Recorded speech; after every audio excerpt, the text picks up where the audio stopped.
Bonjour à tous, bienvenue dans le Media Center de la Silver Economy en partenariat avec la CNAV. Des interviews à suivre sur notre site silver-economy avec un y-expo.com. J'ai le plaisir de recevoir en visioconférence évidemment Romain Gano qui est responsable du département des initiatives sociales chez AG2R La Mondiale. Bonjour Romain.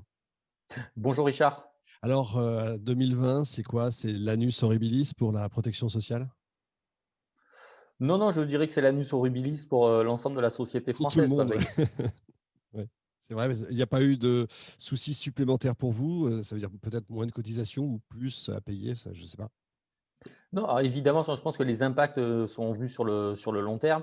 Nous avons des entreprises clientes qui sont en difficulté, donc ce qui peut se traduire évidemment par des cotisations en baisse ou reportées. Et par contre, ça a été une année très dense en termes d'activité, car derrière aussi le mot protection sociale, il y a le mot social. Et les activités sociales de nos groupes ont eu une activité sans commune mesure en aide individuelle, en soutien de projets collectifs. Exact. Alors bien vieillir, ça veut dire vivre mieux, ça veut dire plus longtemps, mais ça veut dire donc beaucoup de prévention, je suppose? Alors ça veut oui, oui, alors beaucoup de prévention, si on a une acception très large de la prévention. C'est-à-dire vivre bien, c'est aussi, prendre du plaisir, vivre mieux, Bien c'est prendre sûr, du plaisir, c'est avoir un habitat adapté et c'est surtout avoir des projets. oui. Du genre, par exemple, parce que chez vous, vous avez pas mal d'innovations en plus, chez AG2R La Mondiale. Oui, alors aujourd'hui, on développe des initiatives sociales sur tout un tas de champs, donc la prévention santé, l'habitat, l'aide aux aidants. Alors c'est pas de l'innovation pour innover, quoi. De toute façon, on dit: «Technologie sans service ne vaut Bien rien». sûr, C'est essayer d'apporter la bonne solution au bon moment et qui répond aux envies des gens et j'insiste sur le terme d'envie. ouais. Par exemple, c'est mettre en vous parliez d'habitat, donc c'est mettre comment dire? En relation l'habitat avec la nouvelle vie, en fait, cette troisième vie? Oui, exactement, cette nouvelle vie, cette vie en plus aussi, on pourrait dire. Ouais, Donc, c'est que les gens aient le choix dans le parcours résidentiel. Aujourd'hui, on a tendance à trop réfléchir en termes d'habitat en disant l'habitat actuel, l'adaptation de l'habitat, l'EHPAD. Mais il y a plein de solutions intermédiaires aujourd'hui. Il bien y a le sûr. déménage, il y a le déménagement, et dans ce cas-là, on a un service pour accompagner les gens au déménagement. Il y a la recherche de solutions de répit, il y a la résidence intermédiaire. Il peut y avoir, pour les plus aisés, l'achat d'une seconde maison. Il y a se Mmh. rapprocher de ses enfants. Il y a avoir un habitat intergénérationnel, il y a accueillir un étudiant chez soi. Je veux dire, il faut penser à un parcours résidentiel choisi et pas forcément un parcours résidentiel subi. On peut peut-être expliquer l'intergénérationnel parce que c'est une notion très québécoise en fait à la base. C'est quoi? C'est mélanger, si j'ose dire, une personne d'un certain âge avec des plus jeunes, c'est ça? Oui, alors aujourd'hui, ça, c'est le concept de cohabitation intergénérationnelle Ouais. qui a été d'ailleurs inscrit dans la loi Allure, qui consiste à faciliter aujourd'hui pour un retraité le fait d'accueillir un étudiant chez lui et avec un contrat qui borde la partie échange de services ou non. Voilà, c'est vraiment inscrit dans la loi Allure.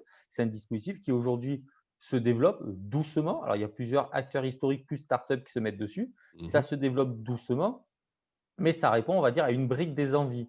Et si je dis l'envie, c'est qu'aujourd'hui, on a trop tendance à parler des seniors en termes de besoins, Oui. mais le besoin est un terme d'expert et qui est exprimé pour le compte d'un tiers. L'envie, c'est son envie à soi. Et c'est aussi ce qui explique aujourd'hui pourquoi plein de produits de la silver economy ne sont pas utilisés, parce qu'on ne s'est intéressé qu'aux besoins et pas à l'envie des gens. Ouais, c'est important l'envie effectivement et retrouver même l'envie d'avoir envie si je devais plagier, des chansons. Vous faites pas mal d'actions, vous avez plus de 5 millions je crois de clients, en âge de retraite, c'est ça, chez AG2R? La C'est Mondiale? ça. Aujourd'hui, on a pratiquement 5 millions de clients retraités. On considère qu'on assure aujourd'hui la retraite d'un Français sur quatre, Ouais, principalement via notre action Agir Carco. donc c'est extrêmement, extrêmement important. Qu'est-ce que c'est le Silver Lab? Ah, alors le Silver Lab, c'est un terme barbare, hein, de Ouais. marketing, mais le Silver Lab, c'est un dispositif qui permet à des retraités de tester des innovations qui leur sont destinées. Ça Mmh. fait partie d'une démarche qui s'appelle le Lab Usage et Autonomie aujourd'hui Ouais. et qui a un volet EHPAD où on travaille, mais sur, l'innovation, mais pensé pour les résidents et les salariés. Le couple résident-salarié est important et pas que pour un ou que pour l'autre. On a le volet plutôt, domicile ou non, où ce sont des retraités à qui on présente ou des startups présentent leur innovation et ils les challengent, mais fortement. Donc on s'appuie Mmh. sur des partenaires pour ça. Et après, dans cette démarche usage et autonomie, on a aussi un dispositif qui permet pour nous d'accompagner les offreurs de solutions qu'on a repérées, souvent ce que j'appelle les futures pépites. D'accord, je comprends. Alors vous avez plusieurs labs, alors vous allez peut-être dire que c'est des mots barbares. Vous avez le lab EHPAD, le collab, et cetera? C'est ça, voilà. Mais c'est la même démarche qu'on a appelée Ouais. usage et autonomie, que si aujourd'hui on devait renommer, moi je l'appellerais envie et autonomie, parce qu'on a mis Mmh. l'envie au cœur et pas l'usage. Mais à chaque fois, l'objet est le même. C'est remettre le retraité au cœur du processus de création des solutions qui lui sont destinées. Et, et par exemple, le collab est juste l'application de ce principe-là à AG2R La Mondiale. Quand on crée des nouvelles offres sociales pour nos retraités, on les teste avec nos retraités, on leur demande ce qu'ils en pensent, mais même au stade de l'idée. Ce n'est pas au stade du produit fini, c'est au stade de l'idée. D'accord, c'est une sorte d'intrapreneuriat, c'est ça? C'est des salariés d'AG2R La Mondiale qui peuvent avoir des idées et les mettre en pratique? Non, non, Je me trompe? nous avons, non, oui, là, oui. On a D'accord. 200 collaborateurs d'action sociale aujourd'hui dont le Ouais. métier est bien de répondre aux besoins, envies et des personnes âgées. Non, c'est plutôt, c'est une forme d'open innovation, mais basée sur les retraités D'accord, je comprends. et OK. sur notre écosystème de start-up. On croise nos retraités, notre écosystème de start-up. Je comprends. J'ai l'impression, à regarder un petit peu cet univers-là et puis au fil des interviews, qu'il y a beaucoup, de solutions qui sont souvent proposées, mais pas toujours efficaces. C'est-à-dire que, vous parliez d'envie, ça c'est la première fois que j'entends le mot envie et ça ça me paraît extrêmement important. C'est pas toujours le cas, on a plutôt souvent l'impression d'avoir des gadgets. Alors, j'irai pas jusque-là. C'est vrai que c'est un marché qui est extrêmement atomisé, on compte quoi? Moi, Ouais, ouais, je compte plus de 800 offreurs de solutions, c'est ça. il y en a sans doute plus. Je dis pas que toutes sont des gadgets, je pense que certaines sont bien pensées. Par contre, il y a un Je fais problème exprès. d'échelle. Mais il Mmh. y a un problème d'échelle. Là, qui est très clairement, c'est un problème d'échelle.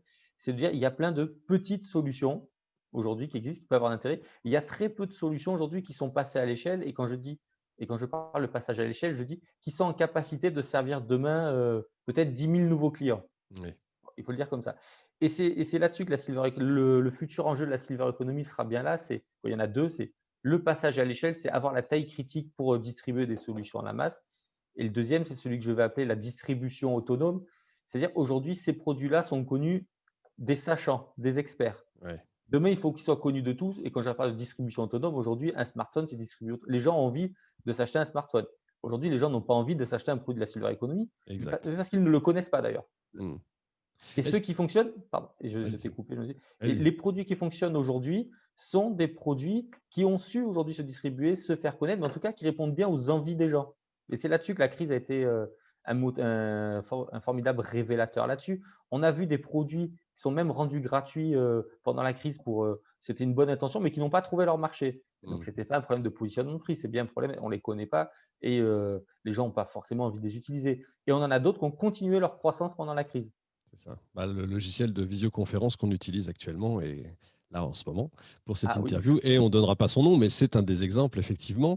Justement, la technologie, le numérique a pris un essor incroyable en quelques mois, notamment chez ces personnes-là. C'est un des avenirs possibles? Oui, alors c'est un avenir possible, mais en tant que support d'un service. C'est ça. Alors je dis voilà, la technologie sans service ne vaut rien, quoi. Nous, quand on regarde un dossier, on ne regarde pas en premier s'il y a de l'intelligence artificielle derrière, Mmh. voilà. Ce qu'on regarde, c'est quel service ça rend et comment ça le rend. Aujourd'hui, sur la numérisation, par exemple, il va y avoir une accélération, de la numérisation des EHPAD qui a été obligé déjà pendant la première phase de, voilà, on va l'appeler la première phase de confinement, d'accélérer sur le sujet. Il y a 30 000 tablettes qui ont été distribuées aussi par des œuvres solidaires en établissement. Et aujourd'hui, il y a un grand plan d'investissement qui est inscrit dans la loi de 600 millions pour accélérer, mais dans le dur, c'est-à-dire sortir de l'artisanat et faire vraiment de la numérisation industrielle. Pour les personnes âgées, aujourd'hui, la situation est quand même plus contrastée que ce qu'on le croit. Oui, il y a des retraités qui sont éloignés du numérique. Oui, il y a une fracture du numérique pour une partie de la population. Mais la consommation numérique de la majorité des seniors augmente. Aujourd'hui, ce sont les seniors qui ont constitué le plus gros socle de nouveaux clients pendant Mmh. la première période de confinement. Donc, il y a bien, mais je pense comme la population, une accélération aujourd'hui de l'usage des numériques. Et de la même façon qu'ils consomment, sur YouTube, ils sont quasiment majoritaires. Sur Amazon, ils sont très nombreux. Demain, ils consommeront des services aussi numériques dédiés au bien vieillir. Ouais, je comprends. La loi, justement, vous en parliez à demi-mot, là, la fameuse loi grand âge et autonomie. Vous en attendez beaucoup? Alors je dirais que la société française aujourd'hui, on attend beaucoup. C'est quoi? Je veux dire, c'est un vieux serpent de mer, la loi grand âge et Je autonomie. n'osais pas le dire, mais Voilà, elle a connu X noms sur les 15 dernières années. ouais. Aujourd'hui, on sent la volonté, en tout cas, il y a un affichage, une volonté dès le premier trimestre d'avoir un texte de loi qui soit déposé. Et la société en attend beaucoup parce que cette loi doit traiter plusieurs problèmes en même temps. C'est-à-dire la solvabilisation des solutions du bien vieillir et l'attractivité des métiers du bien vieillir aussi. Mmh. Qui est, voilà, euh, comme je dis, aucun professionnel n'a découvert la difficulté du métier des aides-soignants, la difficulté des services à la personne et les problématiques d'isolement des seniors. Le Covid, par contre, l'a mis en lumière pour une C'est ça. partie de nos décideurs politiques et pour, on va dire, les Français qui ne connaissaient pas du tout ça. Donc maintenant, il y a une attente sociétale très forte. Ce n'est pas moi qui attends quelque chose, c'est l'attente qui est sociétale qui est forte. Ouais, c'est ce que j'allais dire. J'allais terminer par ça. Vous pensez qu'il y a eu un changement de vision, que cette fois, ça va changer? Vraiment? Qu'il y a eu une prise de Alors, conscience, vraiment? oui, alors, Parce que, je vous coupe une seconde, parce qu'il y a eu, on avait vécu ça en 2003 avec la canicule, on s'était dit: «Ça y est, ça va bouger», on a pris conscience, tiens, c'est vrai, on a des personnes âgées et puis finalement, on s'est retombé un peu comme un soufflé. alors, heu, ça a été, je pense, quand même, la différence avec 2003, c'est qu'il y a un effet, réseaux sociaux, un effet masse aussi. D'accord, Ça a duré plus longtemps que 2003. Il y a une prise de conscience. Après, on vit dans un monde où, vous avez raison, une information efface l'autre. ouais. Donc si demain il se passe autre chose, par exemple une crise économique majeure, est-ce que la prise de conscience, sera pas peut-être atténuée par ça? Par contre, je suis assez convaincu aujourd'hui que, voilà, les professionnels se sont exprimés très fortement à juste titre, les retraités aussi. Ça me paraît difficile de ne rien faire. Je comprends. En 2025, je crois il y aura plus de 1,5 million de personnes, qui seront retraitées en plus. Est-ce que c'est urgent d'agir ou est-ce que c'est déjà trop tard, selon vous? Non, non, alors non, non, là je il est urgent d'agir, il faut faire quelque chose. Pour moi, il n'est pas du tout trop tard. Bon, c'est génial de finir par une touche optimiste, j'adore. Oui. Merci beaucoup vraiment de votre intervention, Romain Gano. Fin de cette émission édition 2020. Retrouvez l'essentiel de nos émissions sur silver-economie avec un y-expo.com. On se retrouve donc dans quelques instants avec un nouvel invité.